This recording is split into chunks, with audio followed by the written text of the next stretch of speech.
अस्सलाम वालेकुम और यूट्यूब फैमिली, क्या हाल चाल है। उम्मीद करती हूँ कि आप सब ठीक ठाक होंगे। शुक्र अल्हम्दुलिल्लाह, मैं भी बिल्कुल ठीक ठाक हूँ। आज के इस व्लॉग में मैं आपसे शेयर करूँगी कि आप लोगों के पास अगर एक रूम है तो आपने उसको क्लीन कैसे करना है, उसको मेंटेन कैसे रखना है ताकि वो ज़्यादा देर के लिए मेंटेन रहे और आपको बार बार खपना ना पड़े। थोड़ी थोड़ी सी छोटी छोटी सी हैबिट्स होती हैं, अगर हम उनको फॉलो करते हैं तो हमारी ज़िंदगी बहुत ज़्यादा आसान हो जाती है और हमें बहुत ज़्यादा काम करना ही नहीं पड़ता और इतना खपना ही नहीं पड़ता। तो जब मैं मामा लोगों के घर से वापस आई, मैंने एक ही दिन में किचन की भी और रूम की भी अच्छे तरीके से क्लीनिंग कर दी। आपको मैंने पहले भी बताया कि अगर हम लोग एक या दो दिन भी, अगर एक दिन भी, अगर आप लोग घर से एक दिन क्या एक घंटा भी आप लोग घर से गायब रहते हो ना, तो आपके रूम का, आपके घर की जो हालत आपने पहले मेंटेन की होती है वो नहीं रहती, वो इधर उधर हो जाती है। ख़ास तौर पे जब आप ज्वाइंट फैमिली में रह रहे होते हैं तो उसको मेंटेन कैसे किया जाए, उसको प्रॉपर कैसे सेट किया जाए, कैसे रखा जाए, आज की इस वीडियो में आपसे शेयर करूंगी। तो आप लोगों ने वीडियो को लास्ट तक देखना है, स्किप बिल्कुल नहीं करना। आज की वीडियो बहुत ही ज़्यादा इन्फॉर्मेटिव होने वाली है। चलिए जी, हम अपना व्लॉग स्टार्ट कर लेते हैं। अच्छा जी, मैं किचन की क्लीनिंग कर रही थी। मैंने आपको पहले भी बताया था कि मैंने सुबह नाश्ता, जो कल की मेरी वीडियो थी वो मैंने, मतलब पहले वाला पार्ट था, उसका सेकंड पार्ट ये है। एक दिन में पूरी वीडियो को अपलोड नहीं कर सकती थी क्योंकि ना फिर वीडियो ने बहुत ज़्यादा लंबा हो जाना था, इसलिए एक मैंने किचन की क्लीनिंग का कल पार्ट शेयर किया था। आज जो मुझे रूम मिला हुआ है, जॉइंट फैमिली में मैं रहती हूँ, तो उसकी क्लीनिंग मैं आप लोगों के साथ शेयर करूँगी। अब जाहिर सी बात है, किचन की क्लीनिंग तो तकरीबन सभी करते रहते हैं जो जो यूज़ करते हैं, मतलब जॉइंट फैमिली में रहते हुए। लेकिन जो आपको रूम मिला हुआ है वो तो आपने खुद ही साफ करना है। सबसे पहले जो आपके रूम में बिस्तर वगैरह होते हैं ना, आपने उनको उठाना है, उनको फोल्ड करना है क्योंकि ये काफ़ी ज़्यादा हैवी होते हैं, तो ये बहुत ज़्यादा क्लटर लग रहा होता है। अच्छा, मैं जब रूम साफ करने लगी ना, इतना ज़्यादा गंदा हुआ हुआ था कि मुझे समझ नहीं आ रही थी कि मैं स्टार्ट कहाँ से करूँ। तो मैंने सबसे पहले बिस्तर उठाया। आप लोग भी जो हैवी चीज़ होती है सबसे पहले रूम में से वो उठाएं, या अगर आपके रूम में कोई रात वाले बर्तन पड़े हैं, कोई मेडिसिन पड़ी हैं तो वो उठा दें। ये राशिद के कपड़े मेरी सौतन ने धोए थे। मैं जब गई थी अपने मामा लोगों के घर तो उसने जो वेयर किए थे, 2 सूट वो उसने धोए थे, तो वो अभी सुबह स्कूल जा रही थी तो उन्होंने वहीं पे मतलब रख दिए चारपाई पे। मैंने उसे बोला, मैं नाश्ता कर रही थी कि आप इधर रख दो, मैं इन्हें खुद ही रख लूँगी। बस जी, वो मैंने उठाए हैं। जो मतलब चीज़ें फैली हुई थी ना, आपने रूम में सबसे पहले चीज़ें जो फैली हैं उनको उठाना है, और जो बिस्तर है उनको उठाना है। बिस्तरों को ये, अब तो वैसे भी जो बिस्तर है ना वो उठ जाएंगे क्योंकि अभी गर्मी आ रही है, तो ये वाले बिस्तर अब तो बिल्कुल, एक तो रज़ाई होती है ना, रज़ाई तो दूर की बात है, कंबल भी नहीं लिया जा रहा हम। और अच्छा, मैं आपको नेक्स्ट टिप ये भी देती चलूँ कि हम लोगों ने अब जब अपनी पेटियाँ खोलनी है ना, तो हम लोग अपने खेस वगैरह निकालेंगे। नीचे भी वो मतलब बिछाएंगे और ऊपर भी वो खेस लेते हैं, लेकिन हम लोग खेस ऊपर नहीं लेते, वरना हम लोग खेस ऊपर भी यूज़ कर रहे होते हैं। हमारी जो बेडशीट्स होती हैं ना, क्योंकि राशिद का माशाल्लाह कद लंबा है, और ना फिर ऐसे भी अक्सर होता है ना कि हम लोग खेस लेके सोते हैं, तो कभी हमारी एक साइड से खेस ऊपर हो जाता है अगर हम लोग साइड चेंज करते हैं, तो कभी दूसरी साइड से, या कभी पाँव पे पूरा नहीं आ रहा होता, कभी सर वाली साइड से, तो इस तरीके से बड़ा मसला बन जाता है। लेकिन आपको पता है बेडशीट काफ़ी ज़्यादा बड़ी होती है, तो हम लोग ना, मेरे पास 3-4 बेडशीट्स हैं, तो मैं क्या करती हूँ, बेडशीट अपने हस्बैंड को भी दे देती हूँ और खुद भी हम लोग बेडशीट ही यूज़ कर लेते हैं रात को ऊपर लेने के लिए। अभी हम लोगों ने बरामदे में सोना स्टार्ट कर दिया, अभी तक हम लोग बाहर नहीं निकले। अभी मतलब गर्मी उस लेवल की नहीं आई कि बाहर जो हमारा सहन है उसमें सोएं। बरामदे में भी रात जब 12-1 बजते हैं, काफ़ी मौसम अच्छा हो जाता है। पता नहीं सिटीज़ में लोग किस तरीके से अंदर रह लेते हैं जिनके पास एसी भी नहीं है। फिर भी ये बात नहीं है कि एसी नहीं है तो हम लोग कैसे रहें, पहले भी लोग रहते थे। हम लोगों ने भी जो लास्ट ईयर गुजरा है ना, बिलीव में, उसमें एसी लगवाया, हम लोगों ने भी ऐसे ही गुजारा किया। लेकिन अब भी हम लोग अगर एसी चलाते हैं ना, उसको फुल डे फुल नाइट नहीं चलाते, जस्ट हम लोग डेली का ना 2 घंटे चलाते हैं जब हमने सोना होता है दोपहर के टाइम। आपको पता है एसी लगवाना आसान होता है, एसी के बिल वगैरह भरने ज़्यादा मुश्किल हो जाते हैं, तो ना इसलिए हम जस्ट ना 2 घंटे दिन में एसी चलाते हैं। वो हम पहला घंटा होता है ना एसी का, उसमें हम लोग 22 पे या 24 पे चलाते हैं, लेकिन उसके बाद हम लोग 30 पे कर देते हैं, और मैंने फिर उसको ऑटोमेटिक किया होता है कि 1 या 2 घंटे के बाद वो खुद से ही बंद हो जाता है, या फिर हम लोग 2 घंटे ही बस चलाते हैं, अगर खुद भी आँख खुल जाए तो हम लोग बंद कर देते हैं। कभी ऐसा होता है रूम ज़्यादा ठंडा हो जाता है तो हम लोग पहले ही बंद कर देते हैं। इससे ज़्यादा हम लोग एसी नहीं चलाते। हमारी कोशिश होती है कि जो 200 यूनिट होते हैं ना, इनसे बिल हमारा ज़्यादा ना बढ़े, क्योंकि 200 यूनिट के ऊपर फिर डबल आपको ना 1 यूनिट पे रेट लग के आता है। तो हमारे हस्बैंड ने ये हमें बात समझाई है।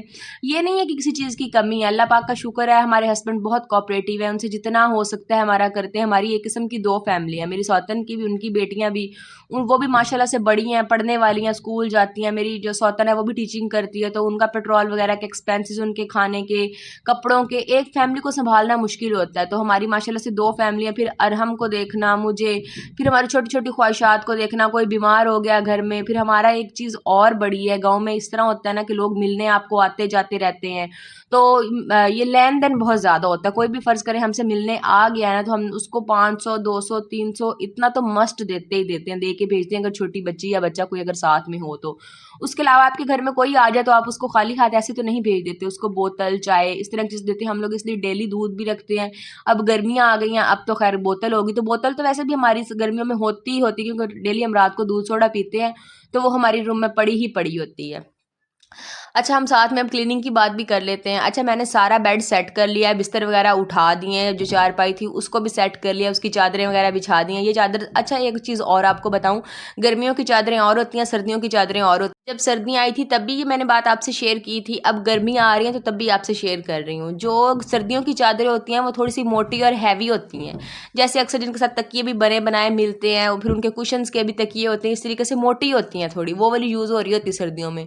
लेकिन सर्दी गर्मियों में वो वाली यूज़ नहीं होती, गर्मियों में ये फूल वाली होती हैं, जैसे कि ये थोड़ा सा एक लिस्कना सा कपड़ा होता है और एक रेशमी सा कपड़ा होता है, या फिर इस तरीके की होती हैं जो सॉफ्ट सी होती हैं। तो उसका ये फ़ायदा होता है कि इतनी आपको गर्मी नहीं महसूस होती। खैर, आप जितनी भी चादरें बिछा लें, गर्मी जब अरूज पे होती है, अपने पीक पे होती है, फिर तो आपको लगनी ही लगनी होती है हर सूरत में। तो बस ये होता है कि थोड़ी सी चीज़ें होती हैं, थोड़ी सी बातें होती हैं, अगर आप इनका ख्याल रखते हैं तो आपकी ज़िंदगी जो है ना वो आसान हो जाती है। अच्छा, अब मैंने ना अब अपनी क्लीनिंग की रूटीन टोटल चेंज कर दी है। अब सुबह भी क्लीनिंग होती है लेकिन कम होती है बनिस्बत शाम के। मैंने ये जस्ट जो अब क्लीनिंग कर रही हूँ ना, ये मैंने प्रॉपर अच्छे तरीके से क्लीनिंग एक दफ़ा कर दी है जब मैं अपने मैके से वापस आई हूँ परसों से। लेकिन अब मैं डेली सुबह इतनी ज़्यादा क्लीनिंग नहीं कर रही, क्योंकि हम लोगों ने बाहर सोना स्टार्ट कर दिया, तो रूम को ना मैं डेली साफ रात को ही ना साफ करके सो जाती हूँ। बेडशीट वगैरह रात को ही ठीक करके, क्योंकि रात को तो फिर हमने रूम में जाना नहीं होता, तो सारी जो चीज़ें बिखरी होती हैं उनको भी समेट देती हूँ और रूम का जो डोर है ना उसको क्लोज कर देती हूँ, उसको साफ कर लेती हूँ अच्छे तरीके से।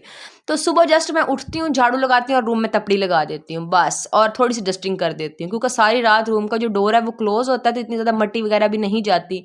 सुबह बस मैं खोलती हूँ, तो उसके बाद जो बाहर की सफाई या सेहन में झाड़ू वगैरह, आटा गूंदना, चाय पकाना, सालन रात का पड़ा है तो वो ले लेना, या अंडा वगैरह साथ में, जो डेली की मेन रूटीन होती है वही फॉलो करती हूँ, फिर मुझे इतनी ज़्यादा सफाई नहीं करनी पड़ती।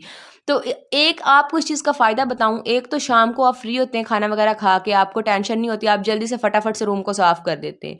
दूसरी चीज़ ये होती है कि अब भाई गर्मी आ गई है, तो गर्मी में काम करना बहुत मुश्किल है। जिस दिन ये मैंने सफाई की है ना, बिलीव मी, मुझसे ज़्यादा कोई नहीं आपको बता सकता कि मुझे कितनी ज़्यादा गर्मी लगी। जिस तरह बंदे को गश बंदा खाता है ना, बेहोश होने वाली हालत हो जाती, इस तरीके से मैं हो गई थी।